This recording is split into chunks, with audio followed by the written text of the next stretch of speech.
আজি আমলখি চাহ বাগিচাত অনুমানিক 2টামান বজাত কলঘৰৰ CTC মেচিনত কাম কৰি থকা আমাৰ পাৰ্মানেণ্ট ৱৰ্কাৰ জৱাহৰলাল মুণ্ডা ব্যক্তিজন যি মেচিনত কাম কৰি আছিল সেই মেচিনত তেওঁৰ মৃত্যু হৈছিলে।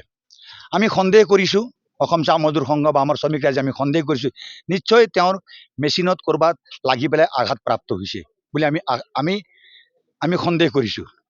আৰু এতিয়া আমাৰ চাহ মজদুৰ সংঘ, আমাৰ আমলখি চাহ শ্ৰমিক ৰাইজৰ দাবী, আমাৰ ছাত্ৰ সন্থাৰ দাবী যে আমাৰ ইয়াৰ নীতি নিয়মৰ কৰণীয় কৰ্মখিনি মেনেজমেণ্টে কৰিব লাগিব আৰু তেওঁক উচিত ক্ষতিপূৰণ দিয়াৰ ব্যৱস্থা কৰিব লাগিব। অন্যথা যদি এই কৰ্মখিনি কৰোঁতে যদি কিবা ধৰণে যদি হেমাহি কৰে তেন্তে আমি অসম চাহ মজদুৰ সংঘই গণতান্ত্ৰিক প্ৰক্ৰিয়াৰে যিকোনো আন্দোলন কাৰ্যসূচী ল'বলৈ আমি বাধ্য থাকিম। আৰু আমাৰ লগত সহযোগ কৰিব সম্পূৰ্ণ অসম জাতীয় ছাত্ৰ সন্থা নগাঁও জিলা কমিটিয়ে।